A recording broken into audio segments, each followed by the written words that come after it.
A duty to assist error is an error that occurs in the development of a claim. This happens when the VA is working up the evidence to make a decision on the claim, and it's something that's addressed while the claim is pending or an appeal filed right after a denial. A Q, a clear and unmistakable error, is a very, very different type of error. That is a very specific error based on the law and the facts at the time that a decision was made. There's a lot of specific requirements to argue that the VA has made a Q.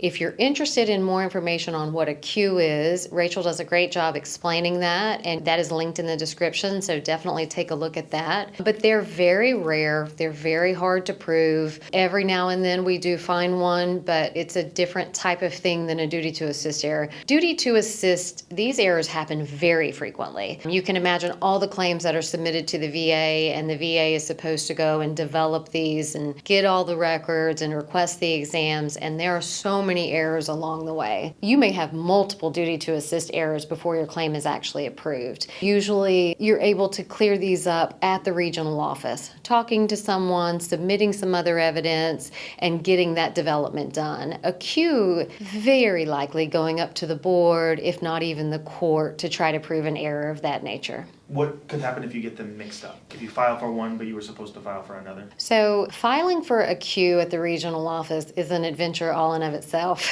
So if you actually file a proper motion for a Q at the regional office, you can expect to have to file it multiple times and fight with them to get them to process it correctly. They're very likely going to deny the Q, whether it's an actual Q or should be a duty to assist. If you're questioning one or the other, you probably want to have somebody take a look at it. You really can't raise a duty to assist error unless you're in an appeal period where a Q can be raised at any time. So that's a big distinction there. But you can file an appeal based on either one at the regional office any time. They just may not be successful. When filing a duty to assist, what's the actual process for that? The way that I usually handle duty to assist errors is with a higher level review.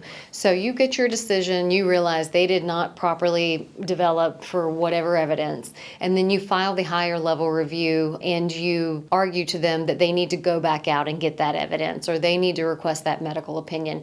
You can also choose to just take things in your own hand and file a supplemental claim, and then you have the opportunity to submit the new evidence on your own. It is very difficult to file a Q. There is no prescribed form, and when you file the Q, they send it back and ask for a form. But there is no prescribed form. We do a motion for a Q, or I should say I do, when I submit a Q to the regional office. So it is a very different type of claim. How often do you have duty to assist errors, and how often do you have Q claims? Not many Qs. We have a lot of duty to assist errors and very few Qs.